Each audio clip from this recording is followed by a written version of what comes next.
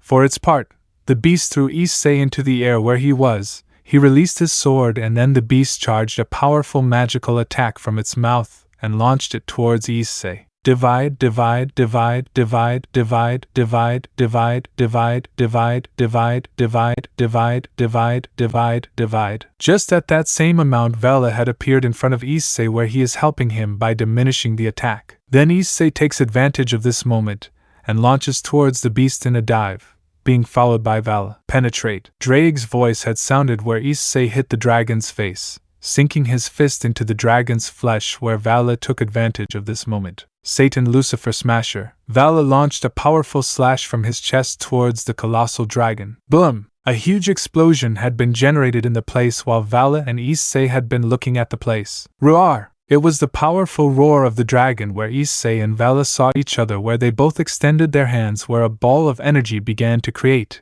and then only formed a small ball of colors. Issei/Vali Roar of Dawn. Both shouted while launching a powerful combined attack towards the powerfully dressed. Suddenly the whole place had begun to fill with an enormous white glow, covering the entire place completely. End of flashback. Vali Lucifer. I know what I have to do. Vali spoke seriously. Lucifer, and that would be? She replied. Vali, I'll go and help my friend/rival, replied Vali while Lucifer just smiled. Chapter 3. In the dimensional gap several bangs could be heard all over the place where in the middle two figures. One had armor while the other was a boy with brown hair.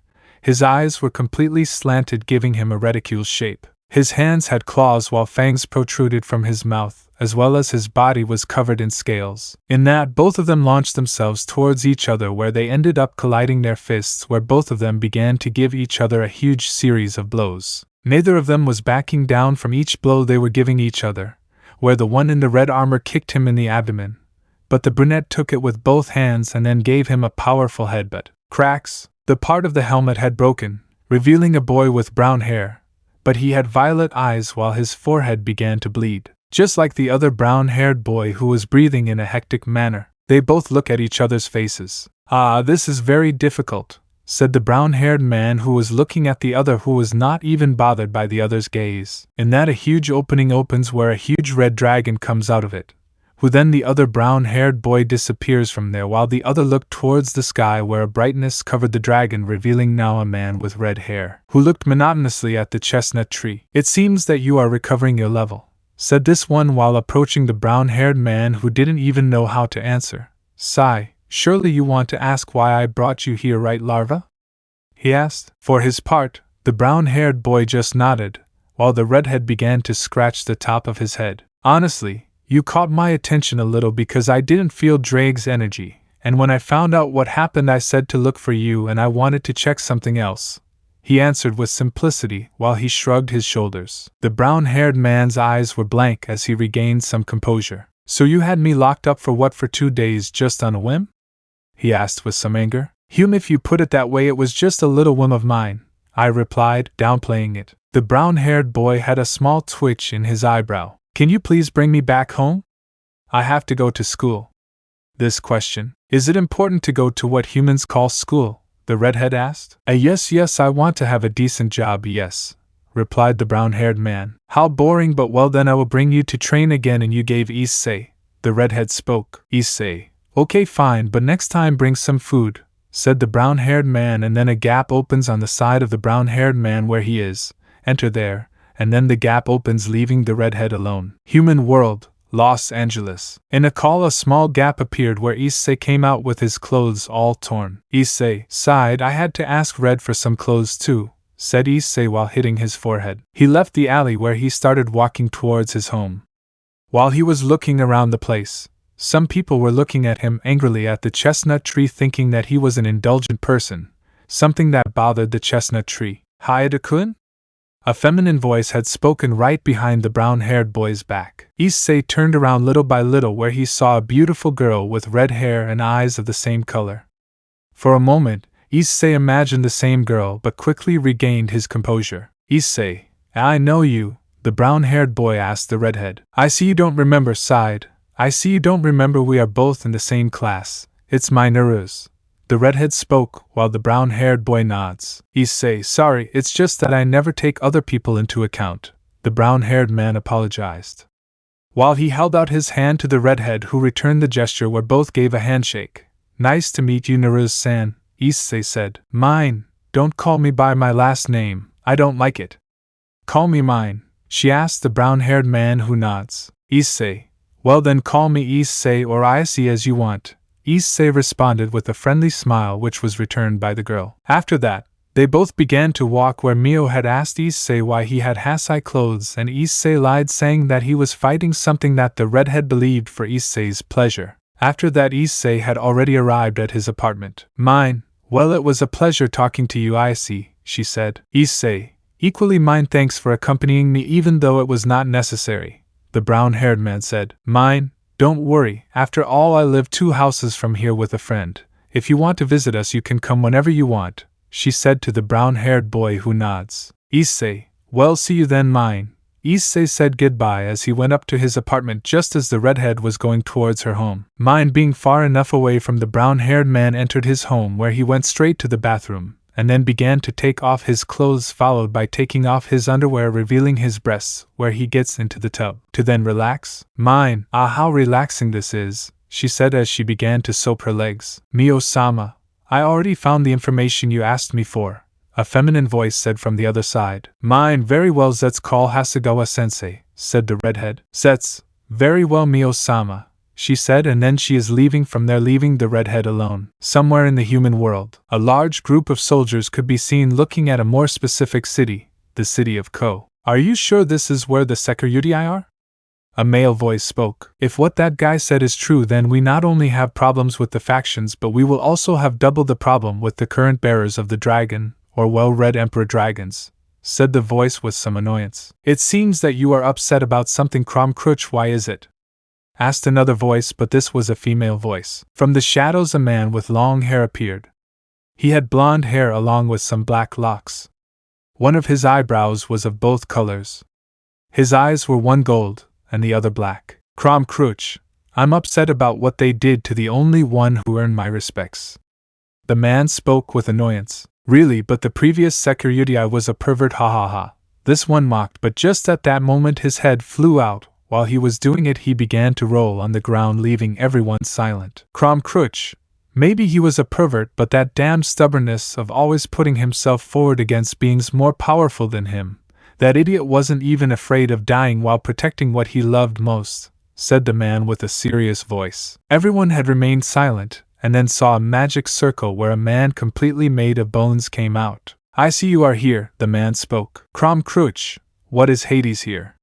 The man asked. Hades, I have to ask you to change your plans, Krom Croach. I'm serious. Krom Croach, it's weird for you to ask for help. Tell me, what are you planning? I ask. Hades, I want you to kill the previous Succubus. I speak seriously, leaving the whole place in silence. Hyoudou residence. You could see Rosweiss who was sitting on a sofa while she was drinking a cup of coffee while next to her there was a black-haired girl with large breasts while in front there were a large number of girls talking about wedding topics. Kuroka, Naya Ross-chan, I'm bored, the Nico complained. Rosweiss sighed, me too Kuroka, but tell me what you want. I speak seriously, she. Kuroka, come on, let's go out for a while and have fun, Naya, she said. For her part, the silver-haired woman was going to answer, but a magic circle appeared in the room, from which a red-haired man came out with a huge hammer on his shoulders. Thor, Rosweiss, Kuroka, father sends for you and it is now, he said with a serious voice. Both women looked at each other to stand up, but before they did anything a barrier had been placed right above them where Thor hadn't even changed his gaze. Suddenly several magic circles began to appear from the sky, from which a group of dragons emerged, as well as a huge group of demons and fallen angels. All of them were looking at the house. But there was someone who is standing out from the others, and that Hera, a man who was wearing a scythe on his shoulder, black hair, golden eyes, had a tattoo on his left arm and a bored look. Everyone in the room had become serious. While Issei's brothers came down from the stairs, but seeing Thor in the room, they remained silent. New York, California. On some roofs of some buildings a Krom Croach had appeared. Next to him was a beautiful woman with black hair and red eyes, and vampire wings on her back. Krom Croach, so here you are, Hyoudou Issei, he said while looking at the city. Chapter 4. New York. In Issei's apartment you can see the brown-haired man sitting on a sofa watching television, while on his right side he had a cup of coffee. Talk. Talk. The main door had sounded where the brown-haired man stood up and walked towards the door, and then he opened it, and it was a pleasant surprise to see someone known to him where he was, and he became serious. Issei, Krom Croach, said the brown-haired man seriously as he watched the black-haired man enter the house while the brown-haired man closed the door. Krom Croach, nice house. Hyoudou Issei, I'm serious. Issei, I'm glad you like it. Tell me, what are you doing here? He asked while he sat down on a chair. Krom Croach, nothing interesting. They just gave me orders to kill you. Besides, I wanted to see something with my own eyes, said this one while sedating half turned and looked into the eyes of the brown-haired. You are undoubtedly weaker than I thought, although I admit that would not be a problem for you, right? A barrier had been raised throughout Issei's room where the brown-haired man stood up and looked seriously at the dragon, who seemed somewhat excited. Issei, sigh. I see I have no other truth, Issei said. Krom Croach, be grateful that I didn't want to destroy the building with you and kill innocent people. Also, as a sign of respect that I have towards you, I will fight with all my power. I hope you don't disappoint me, Hyoudou, he said seriously while a dark aura was surrounding Krom Croach. Issei snaps his fingers while a red aura was surrounding him while his body was being covered by several scales. Both looked at each other, and then Issei threw the first blow to Krom Croach, who easily dodges the blow where he is and throws a kick directly towards the chestnut's stomach. But Issei reacts quickly and puts his arms to cover himself from the blow where he is. He takes a few steps back, where then the brown-haired man lowers his hands where he sees how small wounds appeared on his cheeks and blood began to come out of them. On the part of Krom Croach, he saw that his leg was also dripping with blood. Krom Croach, I see. It's certainly surprising. He managed to increase his speed right after receiving my kick, and he managed to do some damage to me, thought Krom Croach. He looked at his wound. It's certainly surprising. He doesn't have Ddraig, and yet Issei can still increase his strength. This is getting entertaining. Issei was watching as Krom Croach had outlined a smile where he only takes a step forward and then disappears from Issei's sight, surprising the brown-haired boy. Issei quickly reacts to where he is and turns around to receive a powerful right punch to the face, sending him flying and then crashing into the wall, where Krom Croach attacked Issei again and mercilessly kicked him in the chest, sending Issei flying upwards, where Krom Croach grabbed his legs and slammed him into the ground. After that, Krom Croach releases both of Issei's legs wherever he is and walks away for a few minutes to then see how the brown-haired boy's body begins to disappear. Issei, good try, said Issei behind them. Krom Croach was slightly surprised when he turned around, but it was too late. He received a direct hook to his stomach, causing him to spit blood. Issei quickly began to give him a huge series of punches followed by several kicks and a few knees, where Issei is about to knee the Krom Croach in the face, but just at that moment he stops him with his hands. Quickly Krom Croach attacked the brown-haired boy, who began to block the dragon's blows with difficulty, where a blow from Krom Croach had completely hit Issei's face, where he was half dizzy and backwards. But Krom Croach, without a single ounce of mercy, began to deal him a huge number of completely forceful blows, where Issei barely managed to cover his face to avoid further damage. After that, Krom Croach grabs him by the neck and lifts him up and then throws him to the ground. Crack! Issei's bones had sounded where Issei spits out some blood while Krom Croach looks at him. Kuoh's city Hyoudou residence. Everything was total chaos while the Gremory group did everything possible to stop the advance of the dragons. As long as the Hyoudou brothers were in balance break holding back the evil dragons, while elsewhere Rosweiss and Kuroka were having a slight problem against a group of renegade demons where they were completely surrounded by the demons, but before she could make any other move a huge hammer had come flying past her where it struck a large number of demons from the Cow's brigade. At that they turn around and see Thor walk forward where the hammer returns to his hands where the grip is and he places it on his shoulder. Thor, Rosweiss, I speak Thor alla Valkyrie. Rosweiss, yes Thor-sama, she responded. Thor, I want you to go to the other side of the house and try to find a way to disable the barrier. Understood, said Thor. Before Rosweiss could answer, a male voice had spoken. Puff, do you really think you can get out of this place? You are completely wrong, said a male voice. At that the trio turned around and saw a man with short black hair wearing black armor with golden touches while holding a spear in his hands. Everyone just kept quiet at the appearance of this mysterious shoulder. Thor, a human, Thor spoke, surprising the girls. A pleasure, god of the turn and the rest of the DxD team. I am a descendant of the original Lu Bu, or also known as the strongest human, said the man, surprising the girls. My name is Xiao Buu, bearer of the Spear of Destiny, said Xiao. Both Kuroka and Rosweiss opened their eyes in surprise, but Thor seemed unfazed.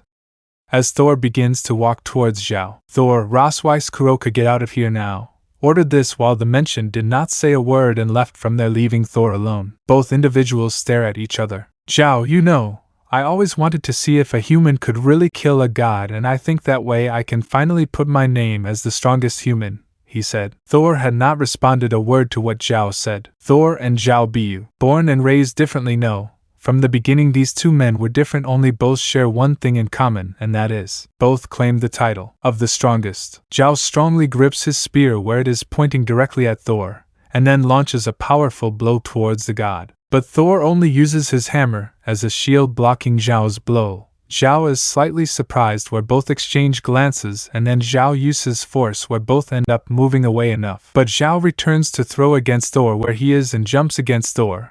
But the god of thunder was already ready to also attack the human where he threw a blow, being noticed by Xiao, who quickly puts his spear in the middle where he is blocking the attack where he is shot backwards, also surprising Thor. Xiao uses his spear and sticks it into the ground, avoiding being dragged further, then looks towards the god of thunder. At that Thor launches himself again towards Xiao, who also responds in the same way where both collided their weapons, creating a mini crater below them. Both begin to forge against each other where then both separate where Thor takes the hammer with both hands, surprising Xiao a little. After that Thor began to adjust himself a little as if he were going to throw his hammer towards Xiao, who looked at all this curiously. Thor was responding with the same seriousness that the human was attacking him. Wherever he is, he will use his movement. Thor's hammer. This movement was called Hyoudou because Thor in the ancient era had killed 66 giants. A task that no one could do. Thor had opened the doors where several giants had attacked the god of thunder, but Thor with a simple movement had finished off several where his body was left in the middle of it stained with blood, but above all he was very boring. And since then everyone had been telling the story of his glory. While Thor's hammer was shining brightly where the place was being totally covered, Thor had launched his movement towards Xiao where a powerful glow had covered the area where the dragons along with the Gremory and Hyoudou groups had been blinded for a few moments. While Rosweiss and Kuroka took advantage of this and killed several rogue demons. Little by little the glow began to dissipate. Xiao, ha ha ha ha, Xiao laughed. Suddenly a huge wound had appeared across Thor's chest,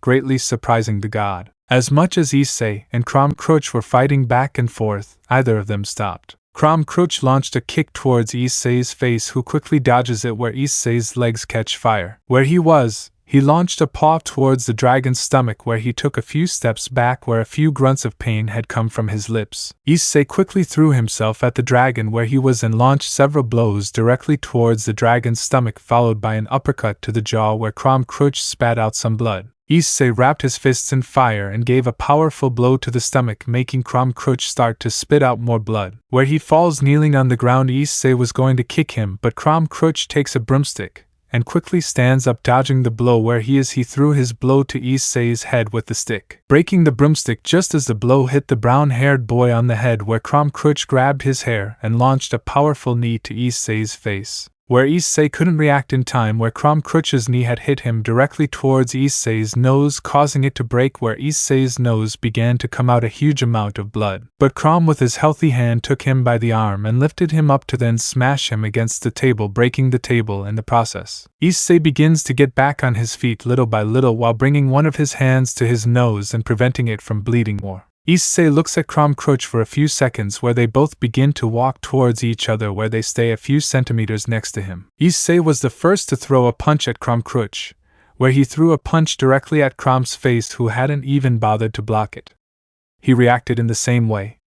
Wherever he was, he also threw a punch at Issei's face, who hadn't blocked it, receiving the blow. At that, Issei throws another punch to the face, hitting Krom Croach directly in the face, who then throws another punch, where both began to hit each other several times with each other, where neither of them stopped hitting each other. Issei slowly began to gain more ground, where Issei began to give several jabs to Krom Croach's face. Then Issei begins to give a forearm to Krom Croach's chest, who gets up again, but Issei returns with another forearm to his chest. At that, Krom Croach got up again and advanced towards the brown-haired man, who gave a small applause and performed a power slam on Krom Croach. Issei stands up as he begins to step back a little and then stands in the corner leaning against the wall, while looking straight at Krom Croach, who turned around and then tried to stand up. But Issei saw Krom Croach. He took advantage of his opportunity and ran towards Krom Croach and gave him a big stomp on Krom Croach's head, embedding his head in the ground. As Issei slowly stands up, he receives a powerful blow to the chest,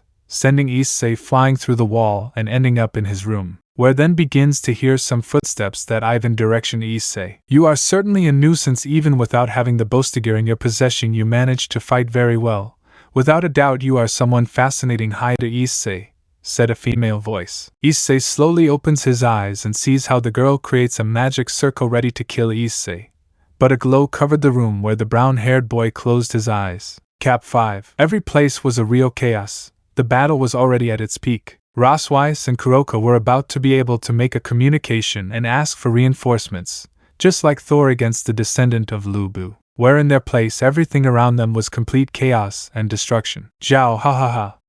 Ray Zhao. Suddenly a huge wound had appeared on the entire torso of the god of thunder. Thor touches the wound, while a smile adorned his face. "Zhao, hey, you're really funny," Zhao said, pointing his spear at him. "Thor, bastard, that strength is wasted on a human like you," Thor said, laughing. Both of them stare at each other. While Zhao was very excited, it could be that he finally found a worthy opponent to confront his strength. Zhao attacked with his spear, but his attack was easily blocked by Thor, where both began to forge. "Zhao, I found you the only person to be my opponent," Zhao shouted excitedly. Thor and Zhao separate, where Thor with his Mjolnir throws a powerful blow, but it is easily blocked by Zhao, who with his spear blocks it easily. Both throw another blow where Zhao tries to make a thrust, but is easily dodged by Thor, where Thor uses Mjolnir to hit him, but Zhao runs to the side, but he threw a blow where Thor uses his hands and blocks the attack. "Zhao, take this, my Tenica." "Shieldbreaker," said Zhao, launched another powerful blow with his spear being blocked by Thor using his gloves as a shield. At that, Thor only took a few steps back, leaving Mjolnir a few meters away from him, while Zhao looked at the god of thunder with amusement. But at that the Mjolnir began to shine intensely, where Zhao only rests his gaze with curiosity towards the divine weapon. The entire battle had stopped at the place where everyone quickly turned their sights towards the place where the brightness came from. Thump! Everyone in the place had heard a powerful heartbeat, even Kuroka and Rosweiss, who were trembling slightly, as was everyone around the area. Thump! At that, Thor started walking towards the hammer. "Thor, finally you've woken up," said Thor, aiming at Mjolnir. Suddenly the hammer had begun to break, and then we saw how some veins had come out of the hammer. At that, Thor, being so close to the hammer, had taken off his gloves. "Thor, I won't need this anymore," Thor said, throwing his hammer. "Come on, sleepyhead," Thor said, then took his hammer with one hand and then placed it on his shoulder. "Human, know your name is Xiao Buu, right? I have to make a request of you." Thor's hammer began to shine intensely. "Don't go dying now," said Thor, while he had a smile on his face, and Zhao reciprocated in the same way. New York. Issei was closing his eyes little by little to receive the girl's magical attack, but suddenly instead a glow was made where the mystery girl had launched the attack towards the brown-haired man, but another magic circle had blocked the attack. In that, a golden glow had covered Issei, and then little by little the glow dissipated, revealing now a beautiful woman with golden hair. A strange one now covering her. In addition to the back of her, a kind of wings had formed and was hugging Issei protectively. The Krom Croach instinctively retreated, while the woman who was accompanying him just looked on in an annoyed manner. "Chisado, how lucky I am to be on time," Chisado thought to herself. "Hey, what are you doing here, Afuria?" said the woman seriously. "Chisado, it's been a while since someone said my real name." "Pandora," replied Chisado. Pandora was a beautiful woman with long, straight black hair and black eyes. Her skin was completely pale, and on one of her hands she was wearing metallic gloves and a kind of snake-shaped bracelet that surrounded her entire arm up to her finger, along with a trident in her hands. Pandora, tell me something, Euphoria, do you know what you're getting into? Pandora said seriously. Chisado only looks at her for a few seconds and then releases her aura, causing the whole place to start shaking greatly. Pandora, Krom Croach, we're leaving, she said as she turned around and surprised the dragon. Krom Croach, humph? It's okay. After all, it was fun fighting him, said Krom Croach. Pandora only sets her gaze on Chisado. Pandora, you know you won't be able to protect him for long, right? Not like him, she said, then disappeared into a magic circle and everything returned to normal. Chisado just grits her teeth and looks directly at the brown-haired man and then lays him down on the couch and begins to torture the brown-haired man where she sees the wounds he had where she applies some magic. And then the doors of her apartment open where I enter along with Cest, who was wearing a combat suit. When both women entered they quickly began to search everywhere. Chisado, they've already left. We're safe for now, said the brunette seriously, while both women just nod and approach Issei. Mine, how are you, Hasegawa-sensei? Mine asked. Chisado sighed. For now she is stable. You have several broken bones. Her lungs are damaged, but I managed to make her recover, she said seriously. Mine just nods. Cest, Hasegawa-sama, who attacked Hyoudou-kun?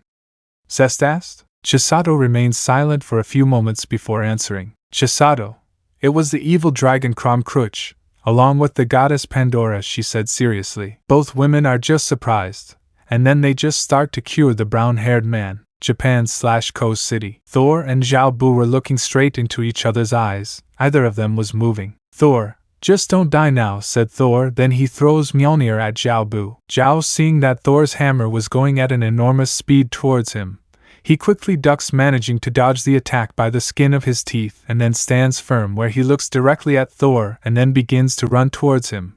Thor only opens his palms and then Mjolnir begins to return towards his hands where Xiao realizes the attack from behind. Xiao uses the mage of his spear to give himself a small boost in the air and do a somersault, causing the hammer to pass long where Thor takes it to do a small turn and then put a smile on his face. In this battle Thor shows his best smile. At that Thor launched a blow towards Xiao, who dodged it again, and where he was he launched a thrust, but Thor with Mjolnir blocked it. And Xiao Buu shows his worst smile. In that Thor raises Mjolnir to the sky and then launches a powerful blow where Xiao Buu manages to put his spear as a shield, where the attack hit the spear where a huge smoke screen had appeared in the place.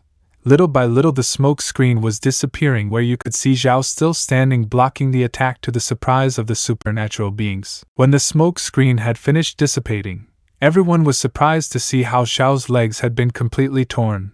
Xiao applied force in his grip to make Thor only take a few steps back where both just stared directly at each other. Thor said nothing. Xiao just looked at Thor. At that moment, when Thor was about to deliver the final blow, several gallops had begun to be heard going in that direction where suddenly a beautiful black horse had appeared to stand next to Xiao, and then licked Xiao's wounds. Xiao, I'll do it again, said Xiao, as he gritted his teeth while trying to slowly stand up using his spear as support, leaving everyone in the place surprised, and then he managed to stand up. HHHHHHH was Xiao's shout towards the sky. Thor, ha ha ha! Thor laughed with excitement. At that Xiao just looks into the eyes of his steed, and then takes the spear in a different way. Thor, you are the first one who will be able to see my best technique, Sky Eater, said Xiao. We brought his hands behind his back while a bloodthirsty smile appeared on his face. Sky Eater. Thor, oh? I see you're excited too. In that case let's do it, said Thor, and then he looked at his hammer for a few minutes. Humans have sparked my interest. Xiao Buu had advanced towards Thor, who puts Mjolnir on his shoulders where he is also preparing Thor's hammer. Without holding back, Xiao's steed was moving at a very fast speed towards Thor. I knew instinctively. A few meters towards Thor, Xiao prepares to deliver the critical blow towards Thor. That this blow would be the strongest of his entire life. Xiao leaned his right arm back, driving his broken bones into the flesh of his steed and managing to lift himself up a little. And in fact, Thor throws Mjolnir to the side of Xiao Buu, then extends his hands forward. Thor too. At that Thor's hammer begins to return towards Thor, spinning several times in the air. It felt exactly the same way. In that Thor takes Mjolnir, and then grabs it with both hands firmly, making his muscles tense greatly, and launched a powerful blow towards Xiao Buu, where both clashed their weapons to each other, creating an enormous explosion of power. Everyone in the place had seen how an enormous light had engulfed the place, and then little by little it began to dissipate, where all they saw was how Xiao's spear had begun to completely destroy itself, and then they saw Xiao still on her steed, but the pleasant surprise of all the supernatural beings was seeing Xiao with her right arm completely hanging, while her left arm was missing. Xiao simply looked at his hanging right arm and then bit it off and then spit it out, while looking at the sky with a smile on his face, while Thor was looking at him. Xiao, I gave it all I had, he thought proudly before making his steed swing back towards Thor. Now this is right here. Thor just looks at it while a small happy smile appeared on his face. This is what true joy is, huh? A few inches from Thor, Thor had killed Xiao Buu in such a way that his body was left without his head, while a large amount of blood had come out of his body, and then fell to the ground. Chapter 6. The battle had come to an end. Thor had killed Xiao Buu, whose body lay dead on the ground. Everyone who was watching the fight began to retreat, where Weiss along with Kuroka had destroyed the barrier of the place. Thor just looked up at the night sky, then turned around and saw Weiss and Kuroka, while blood continued to flow from his wound. Ross, are you okay with Thor-sama? Weiss asked, while the god of thunder just remained silent. Thor sighed. I'm fine. Weiss said. Thor, you better hurry up and do what you have to do, and then we'll go. I'm going to Asgard. When he said that, Thor had left the place, while Weiss and Kuroka began to help all the wounded in the place. New York. In Issei's apartment, Chisado could be seen sitting next to the brunette's bed. While she was holding Issei's hand and looking at the brunette with concern, the door to the living room opened where Mino entered. He was wearing a pink shirt. Mine, are you still not awake? Mine asked. Chisado sighed. Not yet, not mine, she replied, although her wounds are already healed. It will take her a few days to wake up, said the brunette. Mio nods and then she turns around, but before leaving Chisado had called her. Chisado, although there is something else more, mine, said Chisado, while Mio stops and turns around to look at the brown-haired girl. It seems that she also used Dragon Slayer magic without realizing it, and her cold left several more wounds on her body, she said, showing him scars on some parts of her body. Mio remained silent, while looking at the scars that the brown-haired man had on his body. And then Chisado spoke again. Chisado, the other thing is that I also used the powers of the original Succubus, but to a lesser extent when before I had the balance break, she said seriously. Mine, I see, said Mine, slightly surprised. While both women were talking to each other, right in the brown-haired man's mind, several other things were happening. Issei's subconscious. In the chestnut's mind, one could see Issei walking in a black space. The more he walked through the black space, suddenly he stops where he sees a blue glow in the distance, where Issei begins to run towards that glow. The more he ran, the closer he was to that blue glow, where more and more, it began to clear up to see a small blue flame. Issei only looks at it for a few seconds. Issei, because I feel that it is so familiar, Issei said to himself. When he extends his hands towards the flames and touches them, suddenly a glow had covered the whole place. Little by little the place began to become clear, where Issei appeared on a battlefield where several bodies could be seen lying around stabbing themselves with swords. Issei, where am I? He said to himself. Then in front of him he saw a figure in the middle of this. Issei was only surprised to see someone there, but what was most calling his attention was the sword he was holding in his hands. The sword was surrounded by purple fire. It's not time yet, said the man in front of Issei.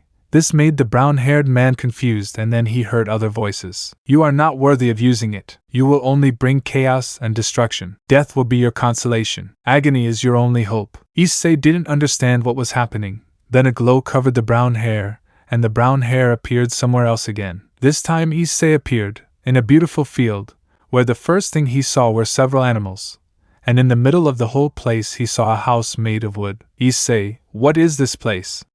He spoke to himself as he walked towards the house, but when he was about to open the door, a glow had covered him, and then, out of his mind, Issei had woken up in an agitated manner. While sweat was falling from his forehead, he quickly looks at the place and realizes that there was no one there, giving a heavy sigh. Issei, what was that dream? Thought the brown-haired boy, while he saw that his body was full of bandages. This made him surprised, but he quickly looked around the place, realizing that he was in his house.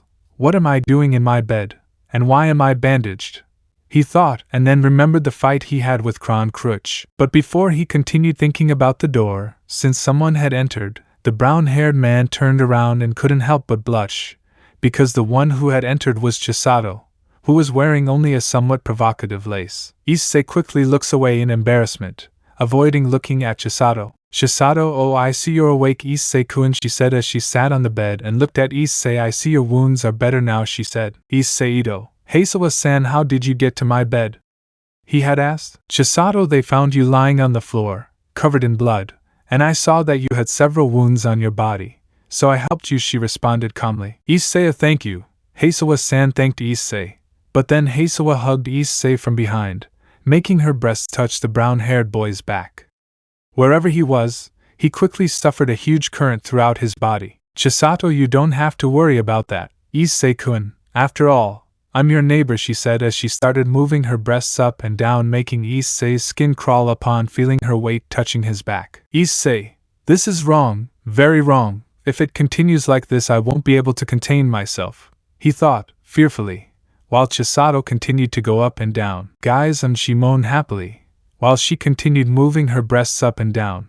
Her body is very hot, and it's comfortable. It must be because of her dragon skin, she thought as she continued doing that. Issei on his part had drawn some light moans, making the brunette smile amused, then approach Issei's side and speak. Chisado, Fufu, what's wrong, Issei-kun? Do you like my breasts, she said seductively in Issei's eyes, then bit Issei's egg, making him moan. Issei-kun, tell me, do you want something else? She began to touch the brown-haired man's abdomen, then put her hands inside his boxers. Issei felt a huge electric current pass through his entire body.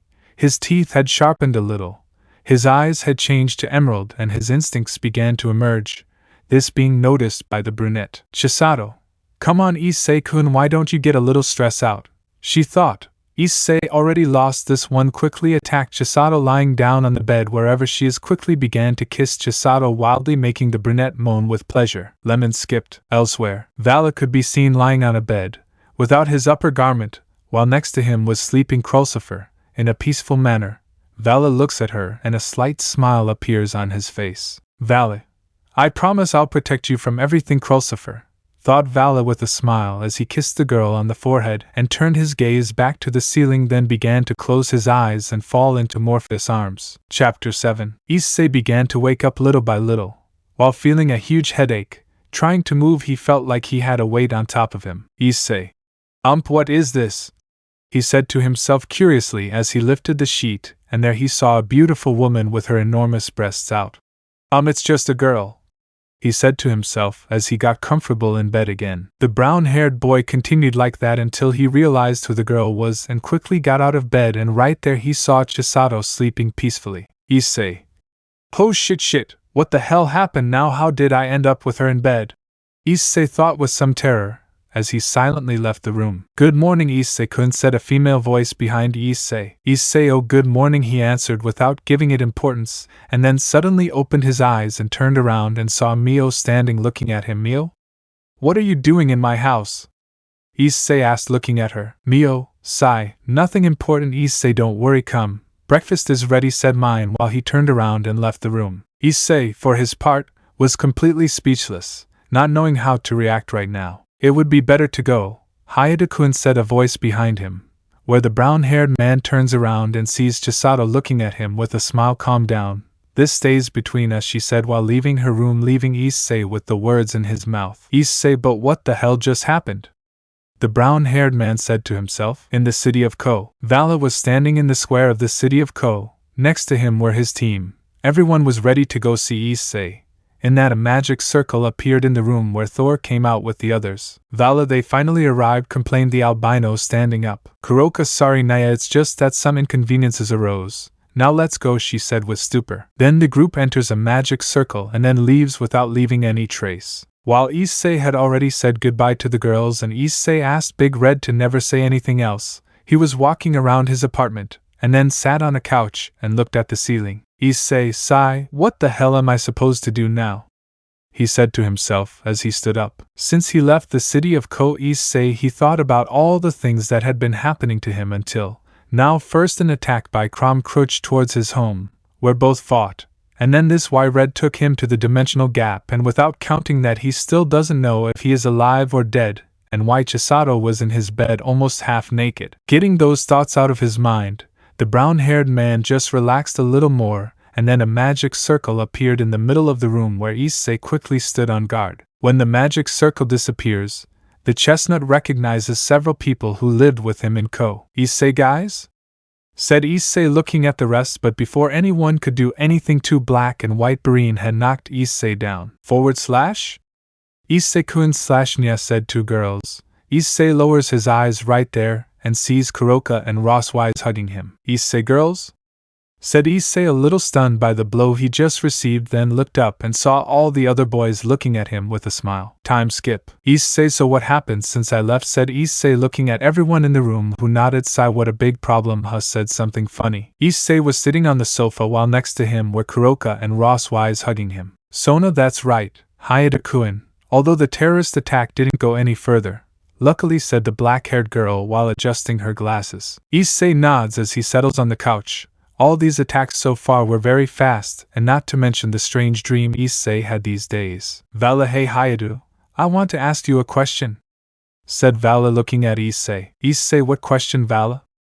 answered the brown-haired man. "Vala, how did you manage to survive the fight you saw with Krom Croach?" asked Vala seriously, looking at the brown-haired man. Everyone had set their sights on Issei, who just leaned on the sofa and brought his hands to his forehead. "Issei, I discovered an ability that allows me to turn part of my body into a dragon," explained Issei while showing his hands, and huge claws appeared. Everyone in the room was surprised except Vala, who seemed to already know the obvious answer to all this. "I see you use your dragon power. It's surprising that you can change part of your body into a dragon," Albino mentioned to the brown-haired boy while everyone looks back at Issei. "Issei, yes, but this generates two things in my body," said Issei while showing his two fingers. "The first makes my body feel strong, physical, or in the worst case a tear depending on how long I use it. The second is that it consumes a lot of magic, and leaves me totally exhausted depending on how many hours I use it," said Issei, looking at everything. "I see, but I think I know someone who can help you with that problem," I mentioned Albion calmly. "Issei, and who would that person be?" asked Issei. "Let's say she's an old acquaintance of Ddraig, but let's say she owes me a favor. She's the Dragon Queen of Karma, Tiamat." Albion mentioned something calm while everyone in the room had remained silent. Issei, for his part, only began to tremble. "Issei, you said Tiamat, right? Doesn't she hate Ddraig wielders?" Issei asked. "Yes, but most likely if you defeat her in a battle, she will stop attacking you and fight by your side and may become one of your exes," Albion explained calmly.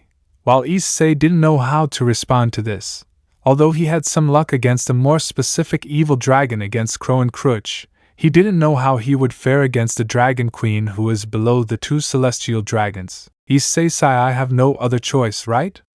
asked Issei, looking at Vala, who both denied. I imagined it. Closing his eyes, Issei just begins to think for a few moments. Everyone was looking expectantly at what decision Issei would make until he opened his eyes again. "Issei, okay, I'll help in this fight," said Issei with a slight smile. This caused two things. First, the girls put on a happy smile, while Vala and Thor just smiled with excitement. Vala to be able to fight again against his rival/friend, and Thor to know the strength of the previous Red Emperor Dragon. "Issei-kun, we're back." The door to the living room opens, where everyone turned their faces, and there they saw three beautiful girls entering inside. Issei only began to doubt cold while he was being hugged very tightly by Ross and Kuroka.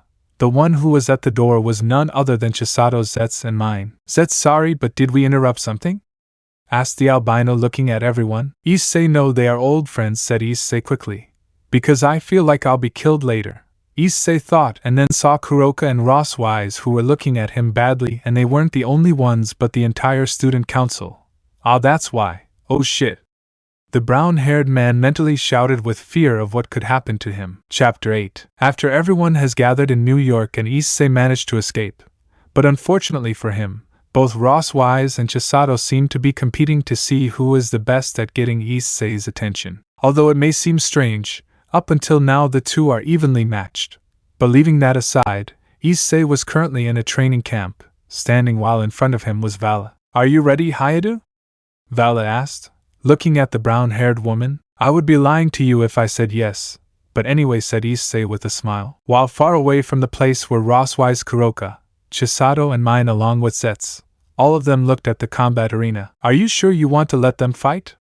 I asked, looking at the girls. Naya, it's better to let both of them have fun, said the Nikomata amused. Mio just looks at her for a few seconds, then crosses his arms and looks at where he was worth. Okay, let's go, said Vala. The chestnut, for his part, turned a large part of his body into beds, where Vala smiles and then spreads his divine dividing wings and flies towards the sky. Balance breaker. Divine dividing scale male. Suddenly a powerful glow appeared all over the place, revealing Vala covered in his white armor. The chestnut quickly placed himself on guard, then went straight for Issei. The brown-haired boy quickly puts his arms up as a shield, where he receives a powerful blow, which makes him take a few steps back, where Issei let out a small moan of pain. But the brunette quickly reacts in time, where he dodges a right to the face, and then the brunette kicks Vala directly in the stomach, causing him to spit saliva. Followed by this, the brunette threw several right punches towards Vala, who quickly began to deflect the attack. Divide, divide, divide, divide, divide. Using his skill of his sacred gears, he managed to make Issei lose some power. Vala, with more power than before, launched a powerful dragon shot towards Issei, who only crosses his arms. A small explosion was generated in the place. Vala looked at the place where his rival was, and then he suddenly received a powerful blow to the side of his face. Taking a few steps back, Vala was somewhat stunned. Where he was taken advantage of by Issei, who began to launch several attacks back towards Vala. Vala, seeing himself somewhat cornered, uses his sacred gears again, managing to cripple Issei, who is more tired than usual. Vala launched a powerful uppercut on Chestnut's jaw, causing him to spit out a large amount of blood. Vala took advantage of this to then give him a left hook to the stomach, followed by several jabs to Issei's face, who managed to put his arms as a block. But Vala kicked him in the stomach, causing him to fly and crash into the walls. Damn, that hurt, said Issei, coming out of the rubble. Come on, Hyoudou, that's all you have, said Vala with mockery in his voice. The brown-haired boy begins to stretch his muscles a little and then begins to crack his bones. At that, the brown-haired boy stretches his hands towards the sky, and then the whole place takes on a reddish, dark color to everyone's surprise, and then a current of energy began to form in Issei's hand. Vala watched this with great attention, while a big smile of amusement was generated. When he was about to speak, to his surprise, Issei had disappeared and then appeared right in front of him, where Vala just tries to get away. At that, Issei gives a great blow to Vala's chest, and then his armor is completely destroyed, to the surprise of Vala himself. Now, Issei mentioned, and without waiting any longer, Issei launched a series of combined blows, first launching an upward hook directly towards Vala's stomach, where it connected directly, causing him to lose his breath for a few minutes and then react. But Issei launched another uppercut again without giving Vala time to attack. Both Kuroka and Rosswise were very impressed by the huge advantage Issei was having right now. While Mio and Chisado were looking at all this would-be-mind, Vala tried every minute and second to activate his balance break, but Issei wouldn't let him. Trying to use demonic magic, Issei threw a kick directly to Vala's thigh, causing him to lose the opportunity. Issei, without any mercy, launched other consecutive and forceful blows towards Vala. Taking advantage of Vala's weak point, Issei launched constant blows. Vala, already fed up with this, launched a Spartan kick, making Issei unable to dodge and already moving away. Balance breaker. Divine dividing scale male. Already with his armor ready, Vala pointed his hand at Issei, and, dividing dimension. Suddenly the brown-haired boy began to feel very weak, and to his surprise his scales were disappearing. Looking at Vala, who seemed like he wasn't going to stop, he just began to accumulate magic in a specific point. Vala went to see what his rival could do. He couldn't take it anymore. He stopped using his dimension dividing, and he rushed at Issei with his fist extended. A few centimeters from launching the blow, Issei manages to dodge it by the skin of his teeth, to Vala's surprise. Then, Issei places his palm on Vala's abdomen and, transfer, Issei whispered. At that very moment, he felt a great surge of power, and immediately spat out blood, then fell to his knees, followed by Issei. Both were on their knees. Vala still didn't believe what had happened. Looking at Issei, who was on his knees, he wanted an answer, but now was not the time. "The very good tea that Hyoudou," said Vala with a smile. Thank you," Issei replied with a smile. "It would be better to finish this once and for all. What do you think?" asked Vala. "I couldn't agree with you more," Vali said Issei as he stood up. Suddenly the whole place began to shake radically while a reddish aura began to surround Issei's entire body. To the surprise of many, the brown-haired boy's body began to undergo several drastic changes. His hair began to change color, to a lighter reddish one. His hands began to become claws and a dragon tail appeared on his sword, being followed by enormous dragon wings, and then his whole body was covered by scales, and finally his eyes stopped being hazel and turned red. Ready, Vali?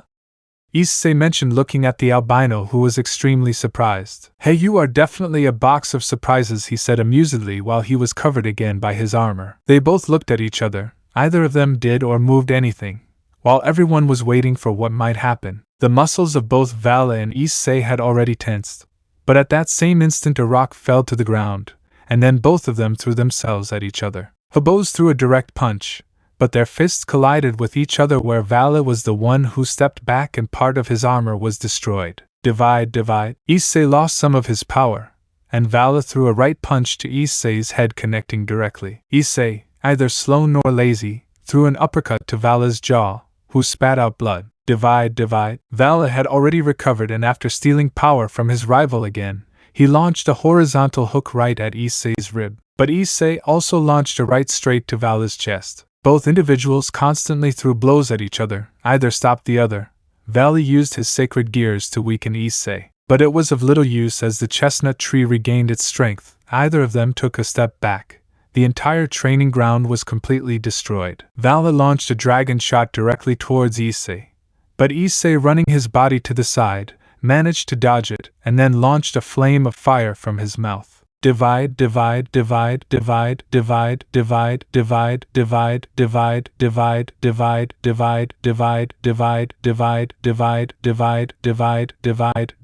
Using his sacred gears again, this time it was enough for Issei to fall to his knees, and then Vali carrying two blue spheres in both hands. Double dragon shot, Vali commented while launching two attacks towards Issei. The chestnut tree could do nothing more, and received the full attack. A huge explosion was generated and a large smoke screen was generated. After several minutes, the smoke screen managed to dissipate where everyone saw Issei, who was breathing heavily while his hair was covered and putting himself back on guard. Vali just launched several magical attacks towards Issei, who dodged and began to run quickly towards Vali. Just as he was serving Vali, he threw a jab and commenting on the blow to Vali's face, who loses the bib. Both of them launched themselves at each other without even having an ounce of mercy. Blows to the ribs, faces, chests and stomach were the constant blows that sedated. But the room between them couldn't take any more. They both extended their fists, charged with power, and then they both collided their fists again, generating an explosion in the place. The girls were worried, as the smoke screen began to disappear little by little, and then they saw two figures standing. When the smoke screen disappeared, they saw it right there.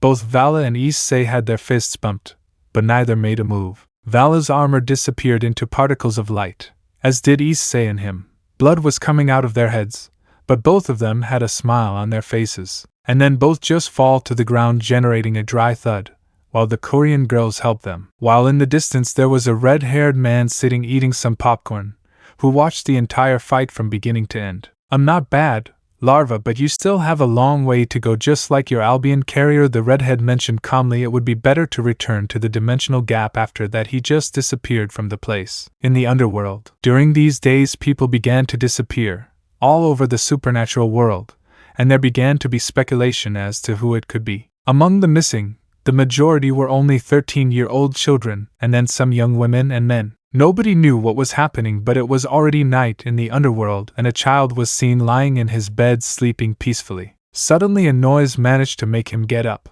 "Amoka-san?" mentioned the boy while looking at his room. Everything was dark, but he could see well, and he realized that there was no one there. Sighing, the boy settled down to sleep again. In a dark corner, suddenly something comes out of there and begins to walk towards where the child was. His steps were silent, where from the shadows some enormous claws appeared, arriving very close to the child, where the child began to feel a breath on his neck. Mama? Said the child with fear, but no one responded. Turning his head little by little, he saw him there with intense red eyes and a large body. "Ruair!" the creature screamed. "Oh!" was the child's cry. Suddenly the whole place began to stain with blood, and then several things sounded throughout the place. While at the main door, a large amount of blood came out from under the door. While in the parents' room, they were completely destroyed. Everything was broken, while on the floor there was a large pool of blood. And you could also see the body of a woman lying on the floor with half of her body split open. And on the bed there was a body, but it didn't have its head. Chapter 9. After the great failed attack, the terrorists grouped towards the Hyoudou house, where the Issei brothers, with the help of the thunder god Thor. All eyes were on the leaders of the factions, who seemed unable to find the whereabouts of the person who had been kidnapping people and children. Many people disappeared in 10% of the population of each supernatural place. Among them were the Asgardians. Those who saw this danger increased their security to avoid another catastrophe. Underworld Gremory Castle. In the Gremory Castle, where a meeting was being held with the faction leaders, no leader had spoken until now. They only read the folder that the Sirzechs demon king Lucifer had given them. This is incredible. Until now the attacks were in completely remote areas, and now the number of missing people is increasing, not counting the people who have already died, Michel said. The other leaders never revealed the people killed so as not to create panic among the people. Although right now everyone was thinking about how to do something against this new threat that had appeared. Without a doubt, now we not only have a new threat, but we also have to deal with Clipith again, where who knows what that crazy Rizavan has done these days. Azazel spoke. Everyone agreed, with the former leader of the fallen Azazel. This is certainly a nuisance, but there is no other choice. It would be better to find the person responsible for this, and finish him off immediately. Odin spoke to everyone in the room. You better call the DXD team for this situation. Sirzechs Dano, Yasaka, the leader of the Yokai, spoke. Okay then, I'll communicate this to the DXD group so they can start the search, said Sirzechs, seriously looking at everyone. Well, I think the meeting has finally come to an end. My apologies, I have things pending in Asgard, said Odin as he stood up. I also have matters to attend to in Kuoh, he said calmly. After both leaders of their respective factions, Alan left, leaving only Azazel, Michael and Sirzechs. This is getting much more complicated, huh? Azazel commented, looking at Sirzechs. Yes, it certainly is. Things have changed a lot, and we don't have enough resources to help people, commented Sirzechs. Tell me something, Sirzechs. Are Issei's brothers perfect enough candidates to carry that dragon? Michael commented, sighing. I think so. Even Issei himself said they were the most suitable after all. The Sirzechs commented to the leaders. New York. After the training battle that Issei had with Vali, where both fought until the end, Issei and Vali ended up sleeping for 2 long days. Although after that Issei was bombarded by Rosswise, who reproached him for everything, and Kuroka only began to heal him with Senjutsu. While Mio, Chisado and Zetz watched all this calmly and quietly, although Mio held back his laughter a little. After that, Issei was informed of everything that was happening for now, although he was happy that there were people who truly care about him. I see, so that's what's happening in the factions, Issei mentioned. What are you going to do now that you know this, Hyoudou? Asked Chisado, looking at Issei. The brown-haired boy just started thinking about everything and then saw Chisado. What am I supposed to do when I get enemies out of nowhere? Issei asked. Well, make friends, Chisado told Issei. Huh? Came out of Issei's lips. If you get enemies out of nowhere, you can get more friends than you already have. It's not just a god who will go after your head, Issei said. Chisado. Believe it or not, Issei, you have friends, faction leaders who are supporting you. Mine, I comment now. But I'm not that strong. Like before, I don't have Ddraig, and much less do I have something to protect myself with when I have to fight. I was lucky to get out alive against Krom Croach, and I managed to fight Vali. Thanks to my knowledge, Issei said. It's not a matter of quantity, but of quality, said Chisado. Quality? Issei said, and then alone, he looked at the rest of the girls who were now with him. Have you ever wondered why the people around you become more powerful, Hyoudou? Chisado said. The brown-haired boy didn't know how to respond to this, until he just gave a heavy sigh. Okay, I'll see what I can do, Issei said. Chisado, Mio, Zetz, Rosswise and Kuroka just smiled. Naya, okay now, Issei. Naya. Kuraka hugged Issei from behind, making the brown-haired boy tremble. I want to make kittens, she purred while licking behind Issei's ear, who felt a shiver down his spine, but before he could answer, Rosswise had separated them. Time skip. While Mio, Chisado and Zetz were preparing the food, Rosswise was looking at how the city was snowing. His gaze was directed at the sky until a voice brought him out of his trance. Rosswise? a voice said behind her. Rosswise turns her head a little and sees Issei standing there, who couldn't take his beautiful eyes off hers. Issei? She mentioned. What's wrong, Ross? Issei asked as he stood next to her. It's nothing, don't worry.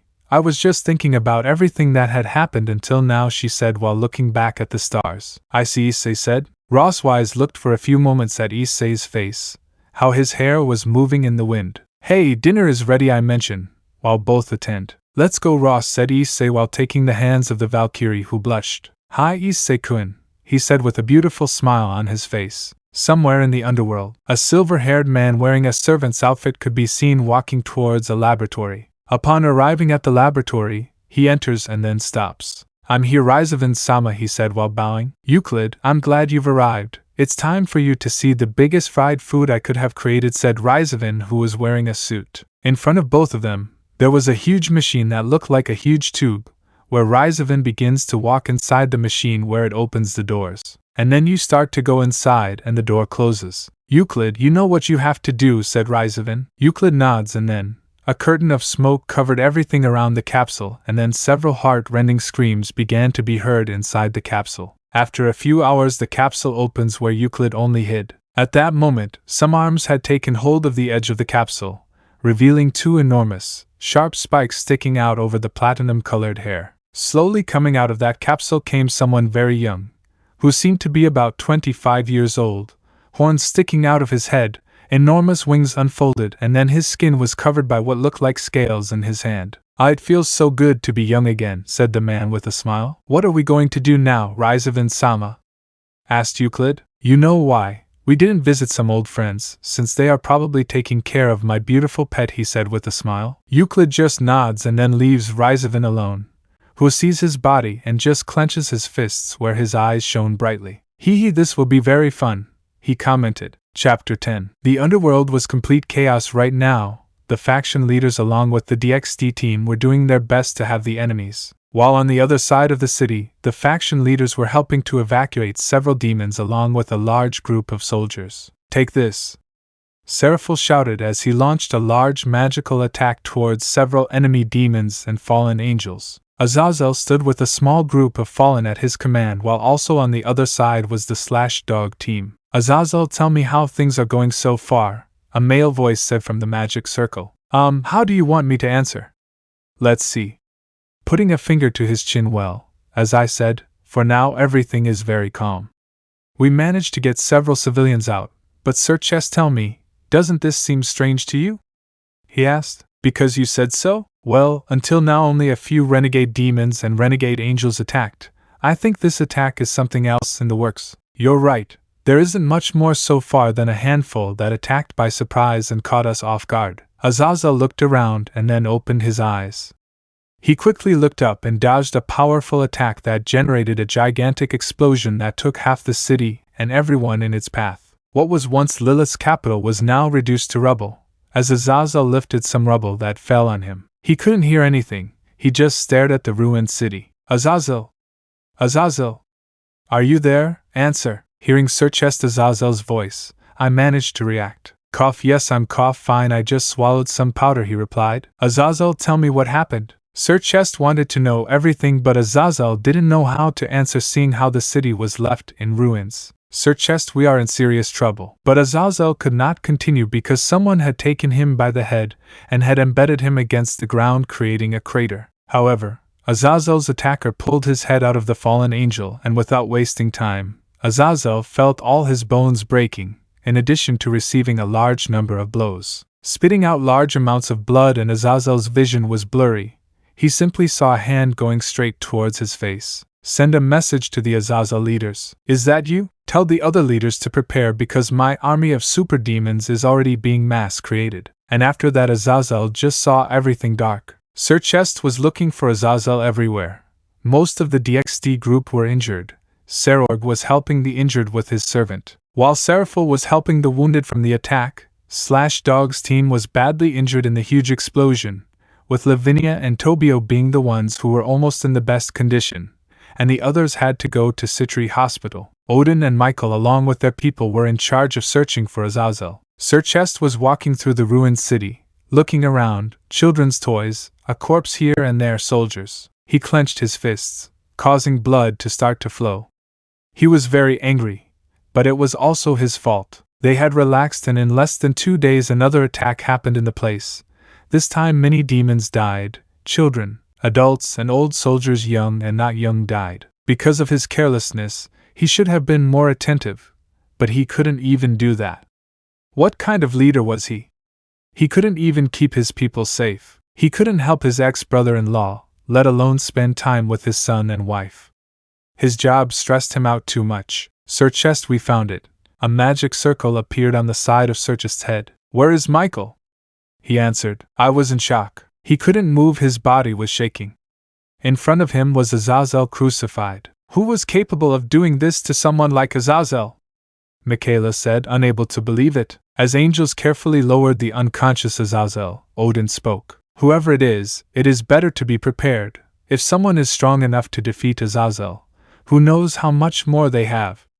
Odin said seriously. Both leaders nodded. I'll let Yasaka know about this, declared Sirzechs. After that, Odin and Michael went to help from the other side of the city while Sirzechs was there watching the cross on which Azazel was crucified. Sirzechs-sama, the one who called him, was his wife and queen of retinue Grayfia, who was at her husband's side. Grayfia, I want you to call my entourage and I want you to tell them to prepare themselves, he said seriously while his eyes took on a dangerous red run. I will personally take care of it with the elders of the demonic council. Grayfia nods and then retreats in a magic circle while beside her were also Seraphil and Ajuka. It's about time, right? Seraphil said. Let's finish them off once and for all. With that said, Sirzechs turned around and left. Boom! While in a forest, Issei could be seen flying into the sky. TSK clicking his tongue, he quickly took out his dragon wings and began to float. I can't take it anymore. Several magic circles appeared behind him, taking Issei by surprise, who quickly turned his body and put his arms up as a shield. And another explosion had been generated. It was due to the magical attack that Rosswise launched at Issei while Mine and Kuroka kept attacking the brown-haired boy who was barely resisting the attack. Coming out of the smoke screen that was generated in the air, Issei had all his clothes destroyed in addition to blood that was coming out of his forehead. The reason each and every one of them was training was to prevent another terrorist attack. Besides, Chisado had said that it would be better to be prepared for any attack, although Issei not only now had a big problem with Great Red's training, but now he also has to train with the girls. Mio launched a great electric magic attack towards Issei, who created a magic circle as a shield blocking the attack, but what he didn't expect was that Sirzechs appeared behind him and gave him a great hammer blow. Issei fell to the ground, creating a mini crater where he came out hurting, but without even being able to stand up, he received attacks from behind courtesy of Kuroka. Naya, let's go, Issei. Naya, Kuroka said amusedly, launching several more attacks at him. Issei could barely keep up with the girls as they were coordinating perfectly, forcing him to go on the defensive. He quickly takes flight again, creating energy from his hands. Fire boots. He quickly launched a powerful fire magic attack along with an increase that Issei felt in his body, which managed to make Kuroka dodge with great difficulty since the attack was going at great speed. Without wasting time, Issei launched himself at her, but he couldn't avoid dodging the blow from the Sirzechs that appeared at enormous speed, dealing a strong blow to his face. Boots, transfer. Passing energy into his arms, Issei grabbed Sirzechs by the neck and then, without wasting time, embedded her into the ground to launch her into the air. Dragon shoot. Throwing 2 dragon shoots towards Sirzechs, who received the attack full on. Sirzechs fell to the ground somewhat injured, but Issei couldn't help but jump several times in response to Rosswise's constant magical attacks. Without even breathing a bit, I appeared behind her. Curse. And without any time on my part, he placed his palm on the chestnut's back and a magic circle appeared on it, and an explosion was generated where Issei flew out, then crashed into a tree. Crack. Feeling like his bones had broken, specifically in his ribs, he could no longer stand, and right there more magic circles appeared above him. I'm going to get slapped, he said in a whisper, and then an explosion occurred on the spot. I think we went a little too far, said Rosswise, who had an unconscious Issei on her lap and was stroking his hair. Naya, Ross, you know that Issei Naya is very resistant, Naya, said Kuroka, who lay down on top of the brown-haired boy and hugged him tightly. How are you feeling, Sirzechs? Mio asked, to the white-haired demon. I'm fine, my sama. It's just a small scratch, she said while her battle clothes were somewhat destroyed. Sighing, tell me, Roswise-sensei, how is Issei-kun? The redhead asked. Well, up until now he's feeling fine. He's just resting from the exhaustion he used, Roswise said. Mio nodded and then sat on the floor and laid his eyes on Issei's face, who was sleeping peacefully. He couldn't help but think that it was nice to see him sleeping, and then a small blush appeared on his face, and he quickly denied those thoughts and looked away. Chapter 11. The next day had arrived. And right now, on the school rooftop, Issei was lying on the ground, his arms behind his head. A small breeze formed that made his brown hair shake, and with a neutral and monotonous look he sighed. You can get out of there now. Saying that, the door to the rooftop opened, revealing a girl with purple hair and red eyes. She was wearing a secretary suit. It's good to see you're okay, Hyoudou Issei-kun. Same here, Penemu-sensei. Responding to the greeting, Issei sat down, while Penemu approached and sat next to him. What do you think? Hey, looking at Penemu slightly confused, she continued. What do you think about what's happening right now in the supernatural world? What was he thinking? It was the first time he'd ever been asked something like that. He didn't even know what he was thinking about what was happening in the underworld or the supernatural world. Kappas felt it was karma or nothing. That was the reason he didn't feel anything for the supernatural world. Or at least not everything. He has his friends and a few girls who really like him. Honestly, nothing, Penemu-sensei. Issei replied to Penemu with a calm expression, receiving a hum from Penemu, but before answering. It's true that I was angry at first. At everyone for changing me and accepting that the girls left me because I didn't possess Ddraig. With a grim smile, he mentioned the pain he endured when they decided to trade him for his brother, and that the entire supernatural world had accepted him after everything he'd fought for. In the end, it wasn't worth it. However, I don't think I feel hatred towards them either. They showed me that there are really only a few people who truly care about me. Kuroka, Roswise, Sona, Momotsubaki-san, Yura, Ruriko, Rhea, Tomio, and then Binia. They are some of the few people I can consider friends. He smiled a sincere smile that what he said was the truth without even knowing the feeling they had about him. Penemu saw Issei's smile. She looked slightly surprised. The boy was certainly a mystery, a great mystery about what he really looks like. Of course, she'd met him in the past, when he was introduced by Azazel. At first, she looked at him with disgust when she saw his perverted personality. Of course, she was already used to receiving these kinds of looks from the other fallen angels. Sim seized. She saw how he improved and worked harder than anyone else to achieve all his goals and protect his friends. She herself judged him prematurely. Just seeing that perverted phase of the boy proved to be a truly forbidden existence. Azazel was right about one thing about the boy in front of him: he was a pretty good person for this cruel and unfair world. I see. Letting out a whisper, Penemu bowed her head slightly and brought her hands to her knees. Hyoudou, what do you think about the fallen angels? Hey, seeing the slightly surprised Issei, Penemu continued. I mean, what do you think about us fallen ones? Well, it was all the fault of one of my disciples who entered the supernatural world. Now he understood Penemu's question clearly.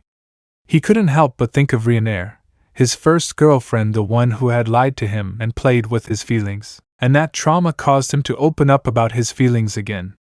But it was thanks to that he was also able to meet more people.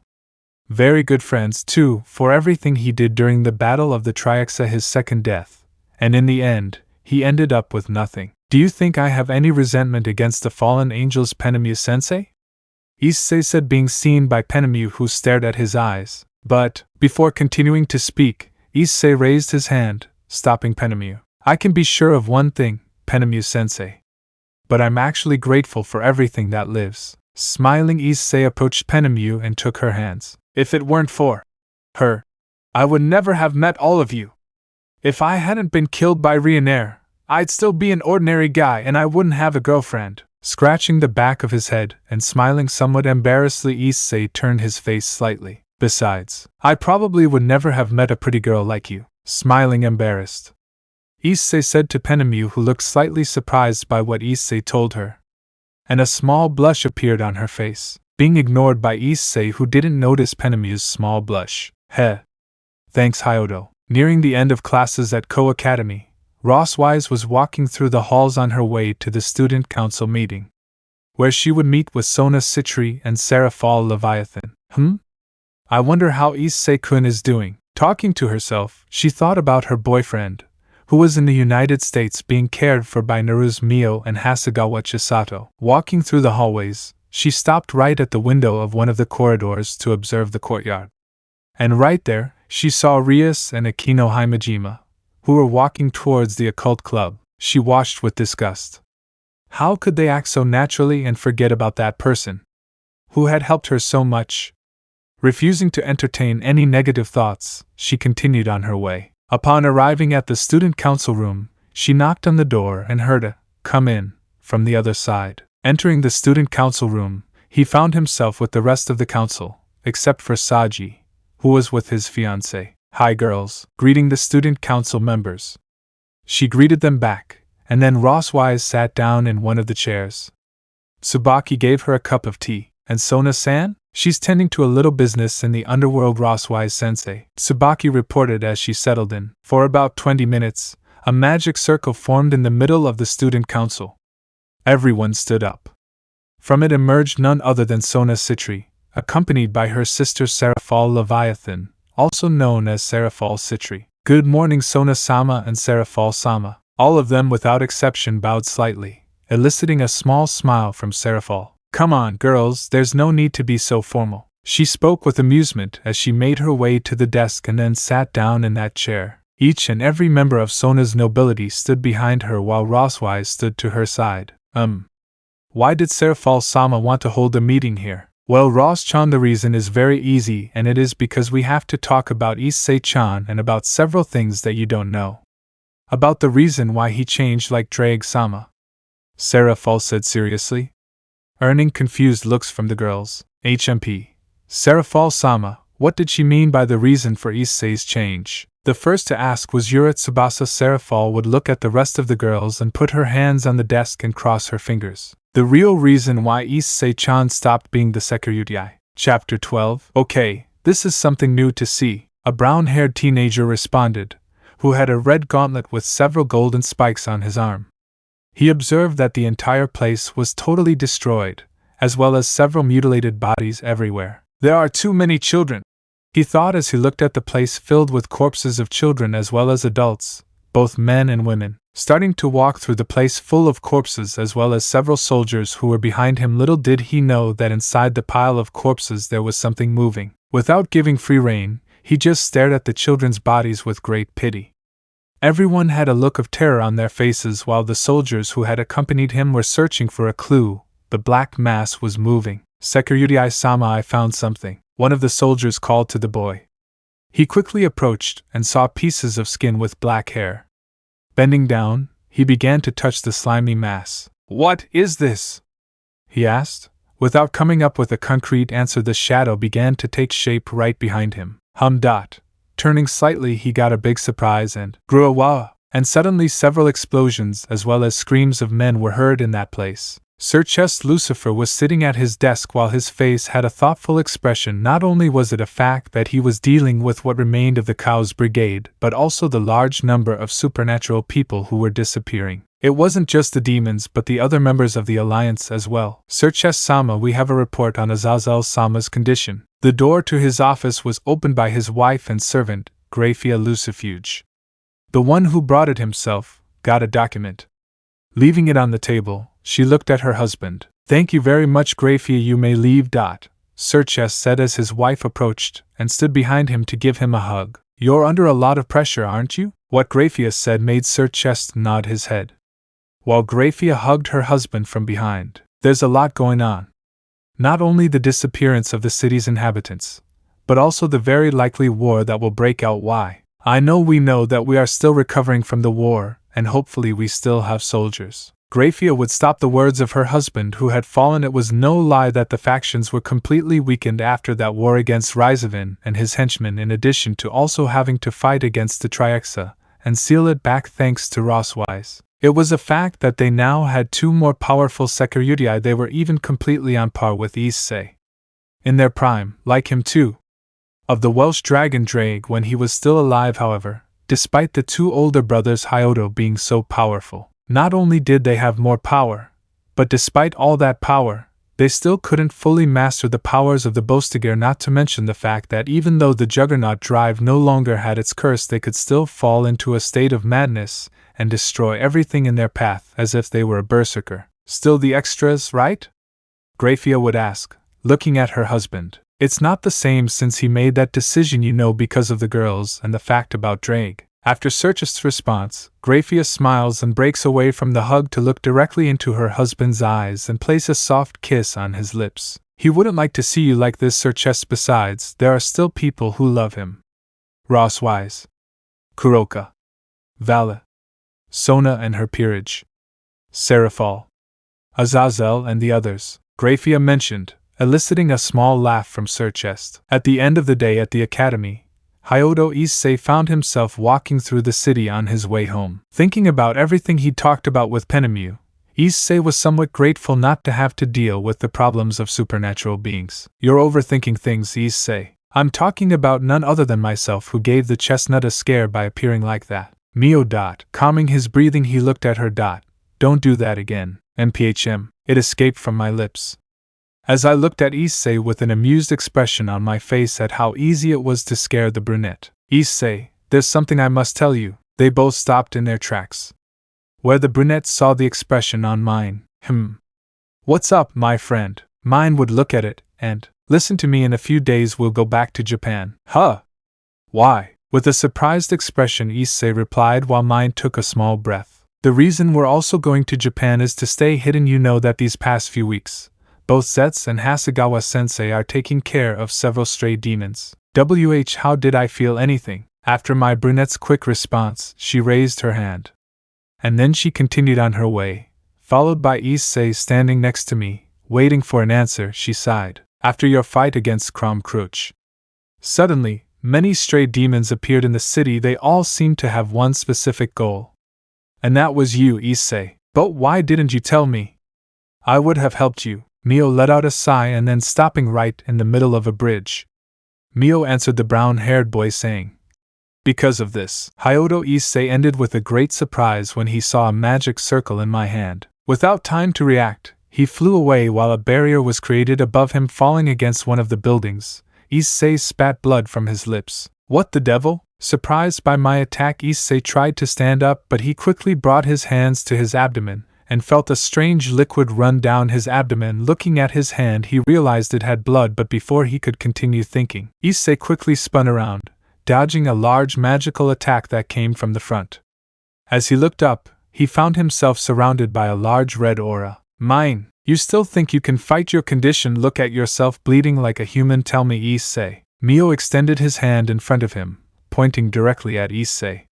With a monotonous expression, Mio stared directly at the brunette. If with your current state I would take you with me to a fight that you think would have happened. There was an immediate response from the brown-haired man. Well, he was right about something. Maybe he could turn part of his body into a dragon, and even though he had the blood and flesh of a great red, counting Ophis's powers, he still didn't know how to use them correctly. Furthermore, his battle with Krom Croach had left him completely injured. Even in training, he hadn't been able to keep up with the girls, and that was because his body no longer had the same stamina.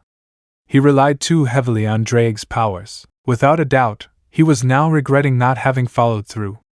Ddraig's idea of training his own power.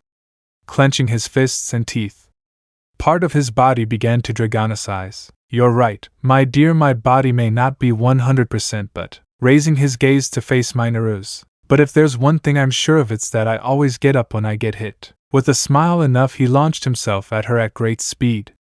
However, there was something that Issei was leaving aside, and it was the red aura that was surrounding Mio. Naru's Mio was not just any demon. She comes from a great family tree of the great demonic house of the Baal. However, she not only has great control of magic, she not only has the magical power superior to any. She was not only an expert in long-distance combat but also hand-to-hand combat, something that Issei has no idea. Close to colliding her fist in my face, Issei was in shock. The aura surrounding Issei managed to damage him greatly because his arm was about to be completely disintegrated. Fortunately, he managed to remove his arms in time. However, he let his guard down, leaving Mio free to go. A single blow was enough to make Issei spit out a large amount of blood. He quickly looked at Issei's face and saw his gaze, A cold and emotionless gaze, he quickly stepped back while trying to stop the blood coming out of his wound. Mio put his hand forward, pointing directly at Issei. Chapter 13. How was this possible?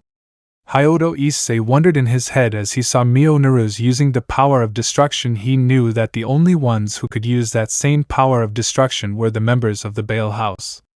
Lord Baal, Venelana Gremory, Sirzechs Gremory and Rias Gremory. It was impossible for Mio to also have that same power, but the reality was different. Mio Neruz is not only a hybrid of a demon and a human.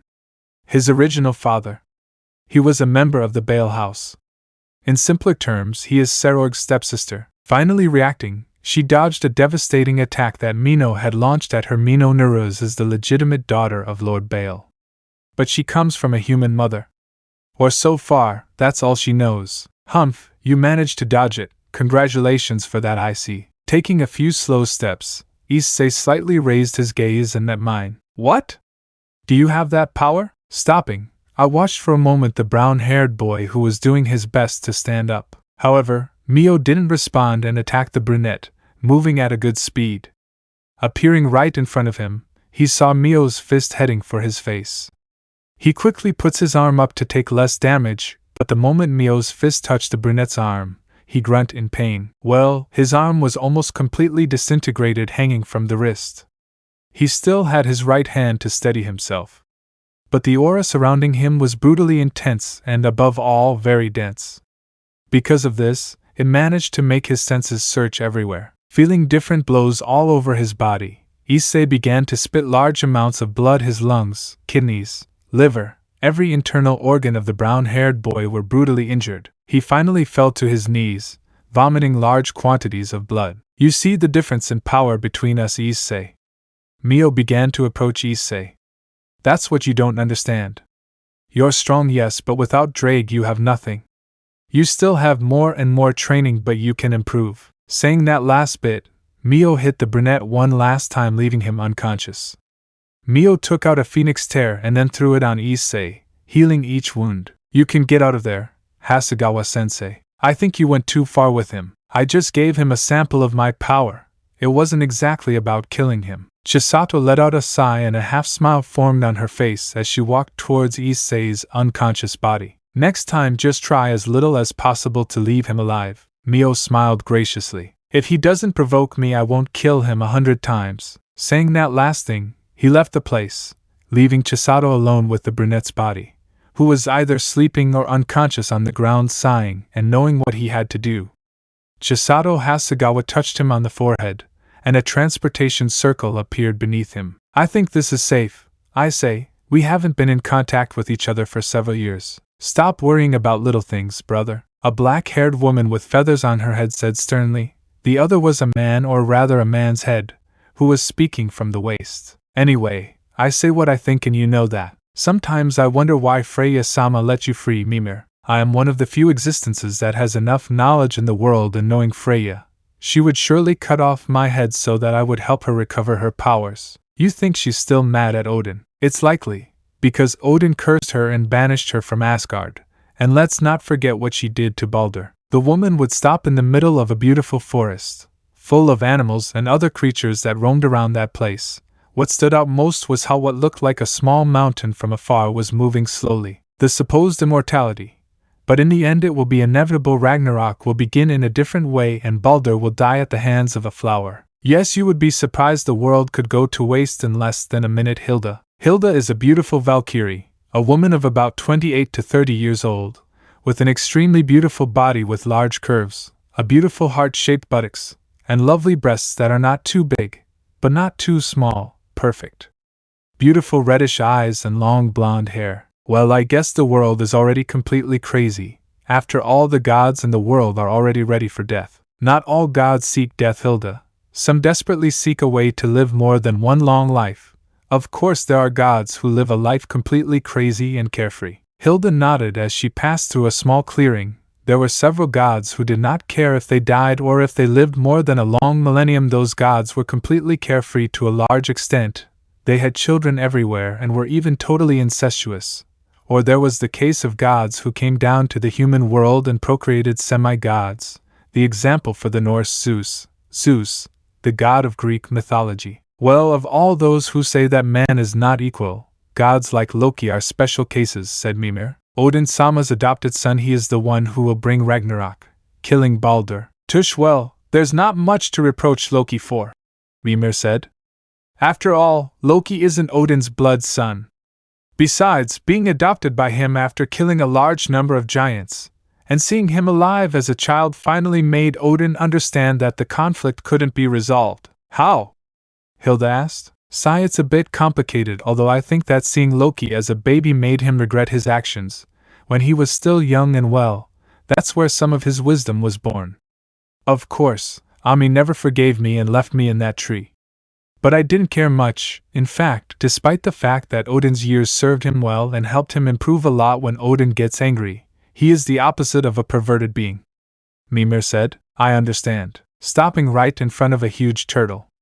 And right in its shell was a door that had been opened. Hilda knelt. Freya-sama, I have information about what is happening in the world. I understand there's a lot going on there that needs to be discussed. Va-kun brings you visitors. A beautiful 19-year-old girl with long blonde hair and beautiful blue eyes jumped on Vala Lucifer, who blushed in embarrassment at being hugged by his older sister. Lavinia, you can let me go.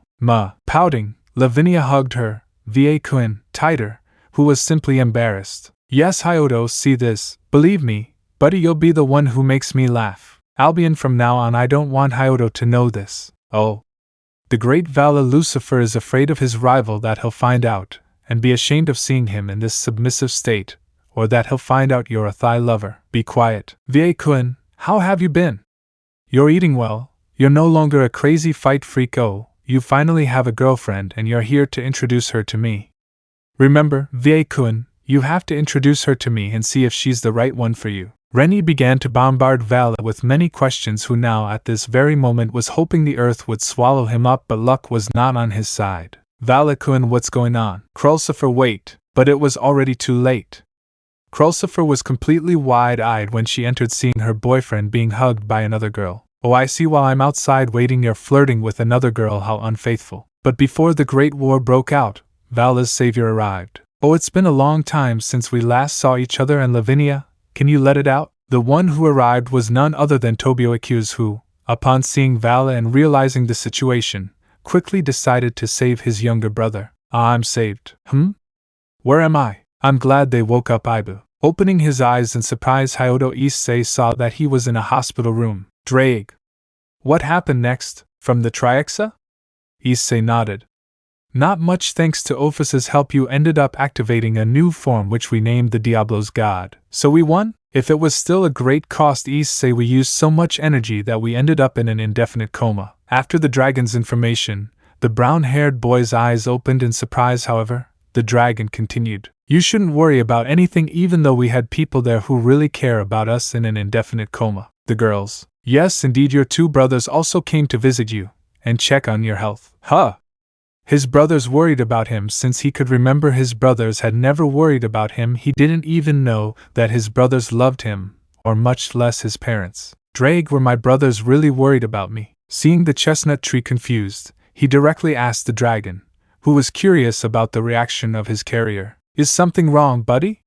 Your brothers and your family always come to visit you. Now I was slightly confused, but before I could answer the dragon and best friends, the door opened, and you walked right in with the others. Good morning, I see, I brought you. However, Rhea stood still in shock when she saw the brunette, who only slightly raised his hand in a gesture of greeting. Hello, girls and boys. Each and every one of them had different expressions on their faces. Tears began to fall from each of their beautiful eyes, but the first one to go with the brown-haired girl was Rhea's. I see. Rhea's Gremory quickly jumped on top of him, and quickly approached him, giving him several kisses to come out of the trance. The girls also shouted the name of the brunette. Issei-kun, Issei-san, Issei-naya, Issei, Isa, Issei-sama, Issei-senpai. Each one also jumped on top of him.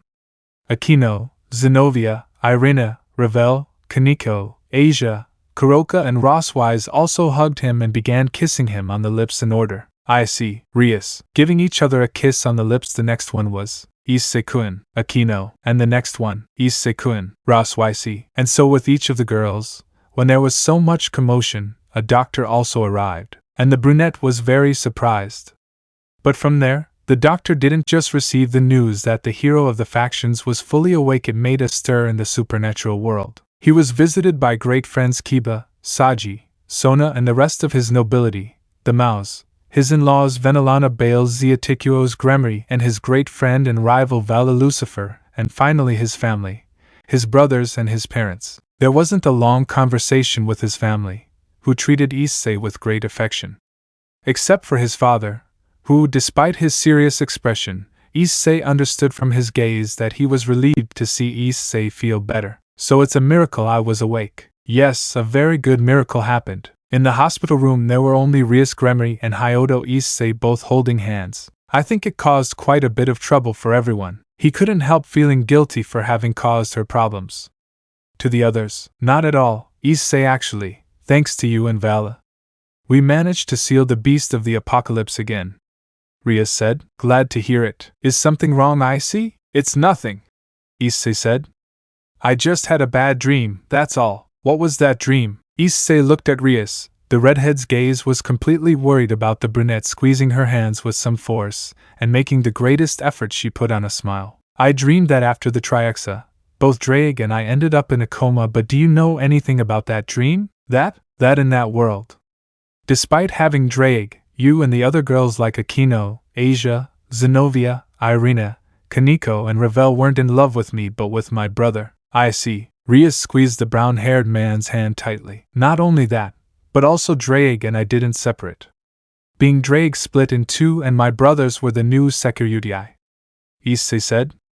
And although the reason they are the new Securudii was, however, before she could finish speaking, a pair of fingers placed themselves on her lips. Realizing that she was Rias, Issei simply looked into her eyes. It was just a bad dream, you don't have to worry, I see. After all, we will never abandon you. Smiling, Rias approached Issei and then they both gave each other a deep kiss full of love and happiness. Chapter 14. Sirzechs-sama, is something wrong? It's nothing, Grayfia, stay calm. The maid didn't look very convinced but still accepted the order of her master, who was standing with his arms crossed. And she looked from the balcony at the underworld with an expression of total seriousness. She wasn't stupid, she knew that something was happening and at Sirzechs. She was worried, but the question here is why. As of now, Azazel has not yet awakened from his coma, and the Hyaudou is currently disappearing from the place. Or so she thought. She believed right now with the Hyaudou unnoticed. Many are worried about not having enough strength right now to fight against this new enemy attack. Grayfia, I want you to do me a favor. Yes, Sirzechs-sama. I want you to go to the human world and bring back a person who can help us with something. I understand, Sirzechs-sama. Who would this person be? Humph. Is something wrong, Issei? Hearing the voice, the brown-haired man turned around to see Rias, who was sitting next to him and hugging him. It's nothing, Rias, I was just thinking about something, that's all. Humph. Not entirely convinced, Rias looked at him for a few more minutes, and then simply sighed as she pulled away from the hug. I'll go get you something to drink, you're probably a little thirsty. Rias would stand up and then walk away, leaving the brunette alone.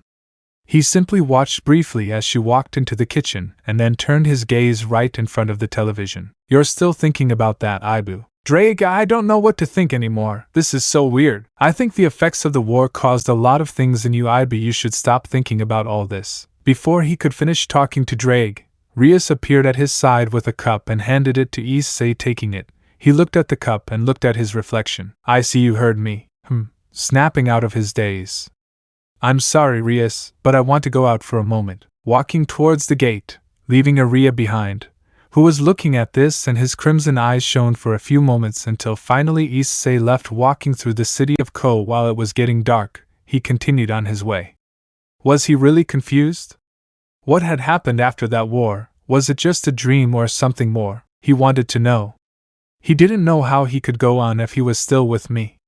These thoughts, the memories of the war, were still vividly stored in his mind.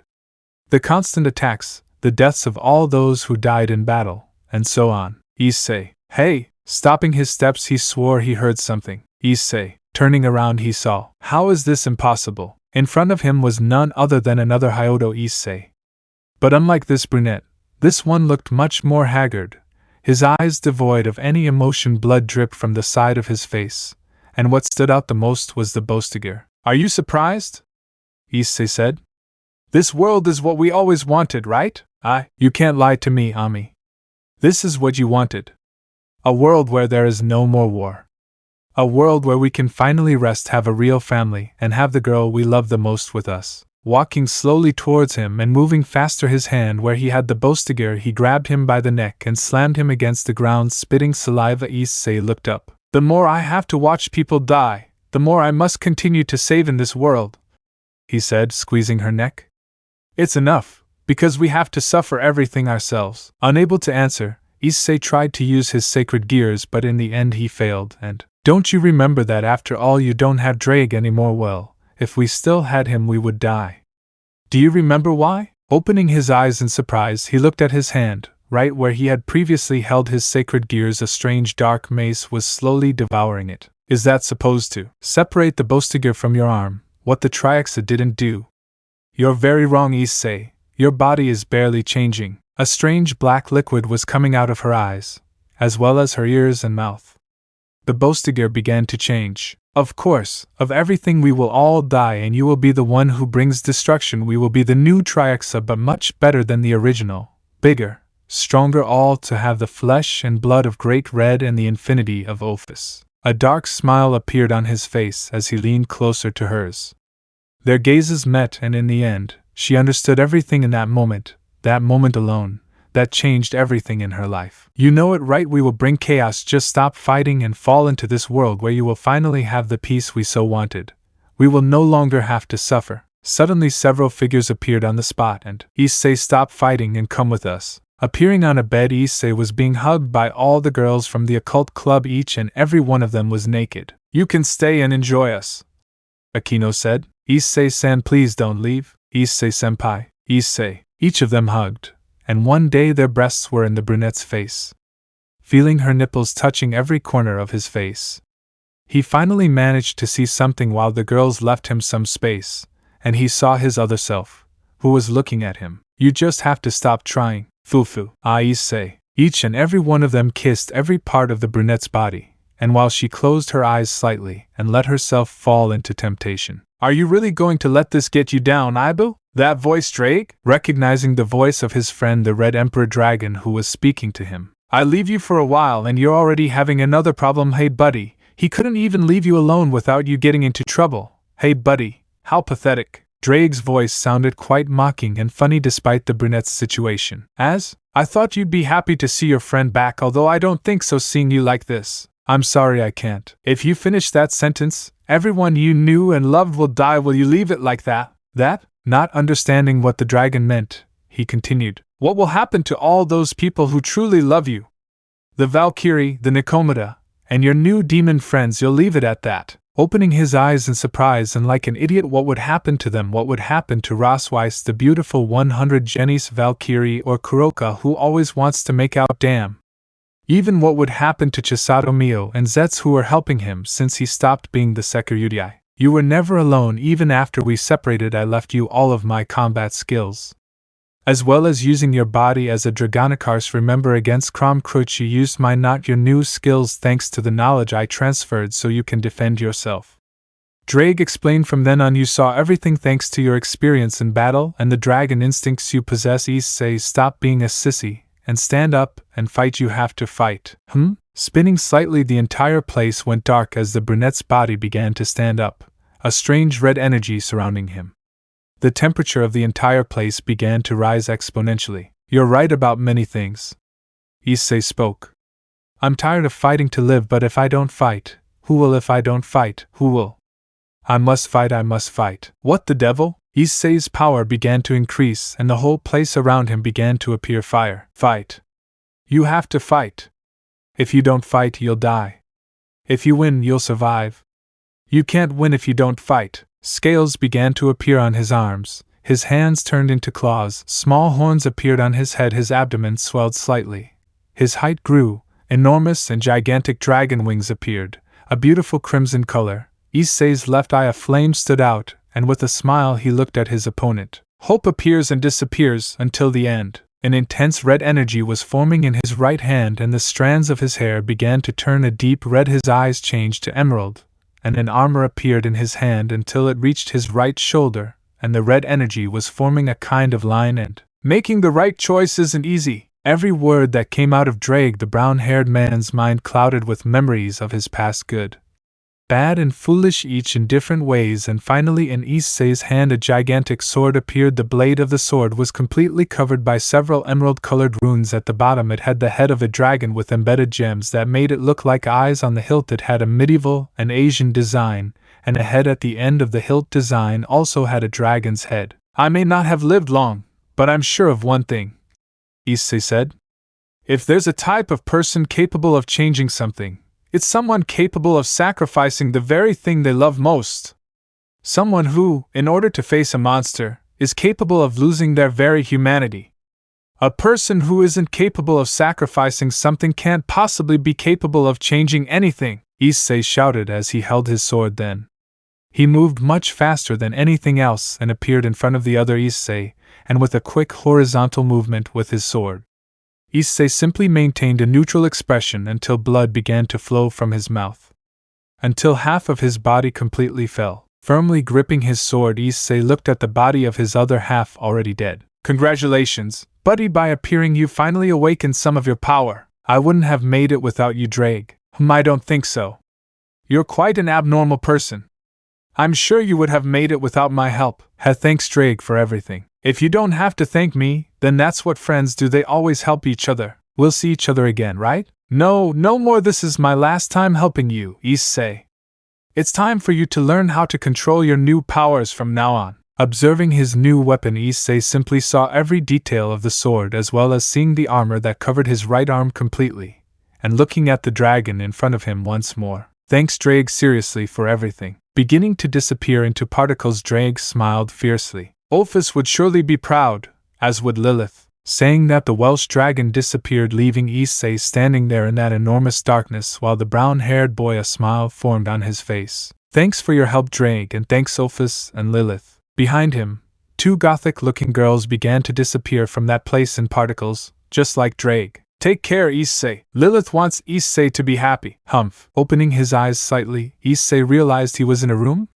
Strange. Issei, Naya, you already woke up. And with that scream, the brown-haired boy turned slightly and was hugged by Kuroka, who was completely happy to see him awake. Kuroka, what the? The door was opened by Rosswise, who was accompanied by Chisado, Mio, and Zetz, who saw the brown-haired girl. Hi, Ross, Hasegawa, Zetz and me. Rosswise didn't hesitate, and crying, she also hugged the brown-haired boy. Mio on one hand stood with his arms crossed and smiled happily, and Chisado also approached and then hugged him, while Zetz nodded. I see you feel much better than before, Issei. Congratulations, Mio spoke. Yes, thank you, my friend. If you hadn't beaten me up, I would have probably died by now for wanting to fight without protecting myself. It doesn't matter. There's one more thing, Issei. Chisado took the floor. What would that be? Everyone looked at the brown-haired woman. Knowing what Hasegawa was talking about, Chisado and Zetz approached as well. There's one more way we can all gain more power, because seeing you now and your aura changing, we talk and have a better idea. Raising an eyebrow in curiosity, Issei turned his gaze slightly to Rosswise, who was blushing, and Kuroka, who smiled seductively. What would that be? As much as Rosswise, Kuroka, Zetz, mine, and I have spoken to achieve feeling our presences far away to form a pact with you as master and servant. Cap 15. This is quite awkward. Letting out a sigh and sitting in a bath with a towel covering his privates, Issei was taking a bath. After awakening and learning to control Ddraig's powers, and the powers given to him by Ophis and the Great Grid, he finally managed to overcome them once again. And now there was the other problem, and it was the situation they talked about with Chisado, Hasegawa, and the rest of the girls. The master-servant contract. It involved forming a pact with the girls to be able to pinpoint their exact location. It was the easiest way to improve relationships with the girls. In a nutshell, it was also a way to improve ties and, at the same time, gain power through the contract. The stronger the relationship between master and servant, the more power both the master and the servant would gain, whereby Issei, like Rosswise, Kuroka, Minoru, Zetz, and Hasegawa, Chisado, they would improve their powers to a great level, although of course depending on how the pact will be made. So well, I have to stop thinking about that. Meanwhile, in the living room, the girls were making arrangements and preparing everything to form the pact. This is If a magic circle is missing Hasegawa-sensei to make the final preparations to be able to form the pact with Issei. Rossweiss nodded at what I had said, finally finishing putting everything together. But I have a question? What would that doubt be, Rossweiss-san? It's about the pact. Who will be the master? Now that I thought about it, I didn't talk to Chisado to find out who the master was going to be. I was sure she would be the master, while the others would be the servants like her Hakai no Chikara power. I had a lot of doubts, and it was all about this. Girls, you're ready? But he didn't continue with his line of thought when he saw Issei, who came down the stairs. Okay, everyone is ready, and both Issei and Mio responded, and the other girls too. In the end, the magic circle was formed in the middle of the room, and both Issei, Mio, Zetz, Rossweiss, and Kuroka along with Hasegawa. They got inside and gave a few words. Everyone waited, and suddenly, Ito-sensei, this is fine. Hump. Everyone would look at Issei, who had in his palm a strange symbol. This is weird. Huh? What's weird, Hasegawa-san? Ross asked, puzzled. Looks like something went wrong. What? It was everyone's cry as they looked at the goddess, who simply shrugged and, calm down, don't worry, you should kiss Issei's hand and everything will be fine. I hope Naya wa Issei Naya. Well, Kuroka, Issei will be our teacher unless you want to die by not making the pact. Then the expression of terror appeared all over, and suddenly the mark on Issei's hand began to disappear and, oh, this is so bad. Chisado looked a bit fearful. What's wrong? You better hurry up and kiss Issei's hands. Gah, I never will, even though I was going to be the master and not the servant of this pervert. Understand? Feeling slightly offended by what I said, who simply ignored it. I understand you dislike it, but it will be the best for. And he's already disappeared. Issei announced. Ugh, damn. This is going to get more complicated. Everyone didn't understand what Hasegawa asked meant. Suddenly they all started to feel completely hot. Their cheeks blushed brightly and, girls, what's wrong with you? Approaching Rossweiss and Kuroka and then touching their shoulders. Hyan/Naya. Rossweiss and Kuroka let out a sweet scream and their bodies also shook a lot. What? As Issei pulled his hand back in sudden reaction, Hasegawa raised a nervous voice beside him. The curse is already in effect. Wait, what curse? Trying to maintain his composure, Hasegawa sighed and commented. You know, the master and servant contract not only allows you to grasp the other's position, but the truly important part is that it also always maintains the servant's loyalty. When the servant betrays their master or feels guilty, the curse is activated as a sort of punishment. The curse is usually influenced by the caster's characteristics. Meanwhile, Zetz. They lay back on the couch letting out several sweet moans, and Kuroka and Ross were still on the floor as well. But are you a goddess? Well, what if I told you that I used another method of power thanks to someone? Hasegawa, what did you do? Mine tries to hold his breath and looks at the goddess. Let's just say I borrowed the power of a succubus. And apparently the side effects of the curse activated. In simpler terms, don't tell me his aphrodisiac caused this. And, Idotea, he couldn't control it, and screamed at the top of his lungs while looking at the goddess, who was completely blushing. Why didn't you just let Mio use her own magic power? What would they have done if I had attacked them due to the influence of the aphrodisiac? There's no reason to worry about that. The curse grows stronger when the servant tries to oppose his master, and attacking the master is the ultimate form of betrayal. If attempted, the mind and body would no longer be able to control the pleasure, and one would faint or have their brains fried. The last one is too scary. That was the most unpleasant kind of death. Above all, it would probably have been dangerous to have Mio's signature ability.